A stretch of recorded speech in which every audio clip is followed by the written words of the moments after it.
We'll study jaundice, the differential diagnosis, history, physical findings and investigations. The differential diagnosis of jaundice could be the prehepatic, hepatic and posthepatic jaundice. Prehepatic jaundice, for example, in hemolysis. Hepatic jaundice could be found in viral, autoimmune or drug-induced hepatitis, alcohol, Wilson or fatty liver disease. The posthepatic jaundice is called obstructive jaundice. Obstructive jaundice is present due to gallbladder or biliary tree disease, for example, gallstone, Ca gallbladder, cholangiocarcinoma, pancreatic carcinoma, or complications of gallstone, that is choledocholithiasis and cholangitis, also present as obstructive jaundice. Jaundice could be painless and painful as well. There are some other causes of jaundice, the Gilbert-Kringler-Najjar and the Robin-Johnson syndrome.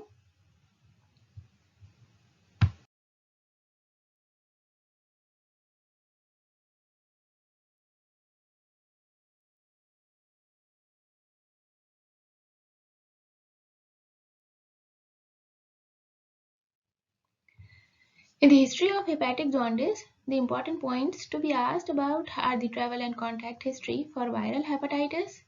Autoimmune hepatitis might present with other autoimmune diseases, for example, arthritis, thyroiditis and Zika syndrome.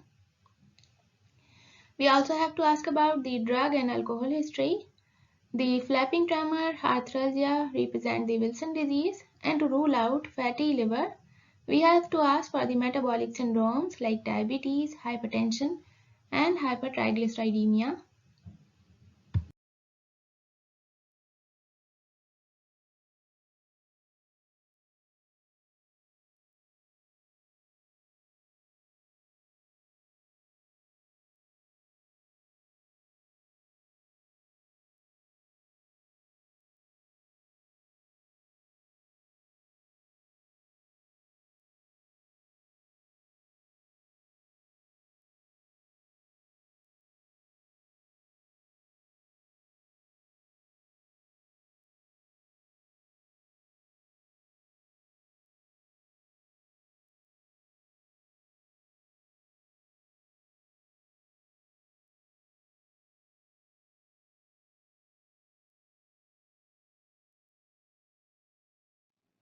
In history of obstructive jaundice, that could be due to pancreatic carcinoma or cholangiocarcinoma, there would be history of epigastric pain and weight loss. If the patient presents with the complications of gallstone as a choledocholithiasis, there would be history of pain and dark urine and pale stool. In cholangitis, there would be fever and pain, and in gallbladder or biliary tree disease, there would be weight loss and pain and palpable mass. The other jaundice, for example, autoimmune hemolytic anemia or Gilbert, present with intermittent jaundice. Sclerosing cholangitis and PBC can also present as jaundice, that we'll discuss in some other topic. In physical findings, there are two important findings, the Core-Weiser sign and Kayser-Fleischer ring. Kayser-Fleischer ring are present in Wilson disease and seen on eye examination, while the Core-Weiser sign is the palpable gallbladder due to CBD obstruction. It is found in case of CA head of pancreas and cholangiocarcinoma. The important investigations to be performed in case of jaundice are the liver enzymes and ultrasound. Liver enzymes would tell us about the conjugated or unconjugated hyperbilirubinemia, while ultrasound would tell us about the stone in the gallbladder, architecture of the liver, and the bile duct, whether it is dilated or not. If the bile duct is dilated and we cannot see the stone in the ultrasound, we have to proceed forward toward ERCP. The reason to perform ERCP is that in case of bile duct dilatation, we probably would need to go for therapeutic decompression, and ERCP is both diagnostic and therapeutic. If the bile duct is not dilated, we have to go for MRCP to identify the architecture of the hepatobiliary tree. There are two important other investigations, the PTC and HIDA scan, that are performed if ERCP fails. In hepatitis, based on liver enzyme investigations, we have to differentiate either it is the viral hepatitis or other kind of hepatitis. In viral hepatitis, ALT would be more than AST, while in other different types of hepatitis, for example, alcoholic or non-alcoholic, there would be AST elevation more than ALT. Now, if we have to identify whether it is alcoholic hepatitis or non-alcoholic, then we have to identify the ratio of AST and ALT. If the ratio of AST to ALT is more than 2:1, then alcoholic hepatitis.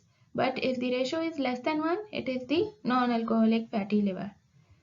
In autoimmune hepatitis, there would be anti-smooth muscle antibody and anti-LKM antibody could be present. And in Wilson disease, the initial investigations are serum ceruloplasmin and urinary copper excretion. The gold standard is the liver biopsy. In other, for example, autoimmune hemolytic anemia, it is unconjugated hyperbilirubinemia, while Dobbin-Johnson syndrome is conjugated hyperbilirubinemia. Gilbert present as unconjugated hyperbilirubinemia. Kringler-Najjar is the fatal condition and never present later in the life.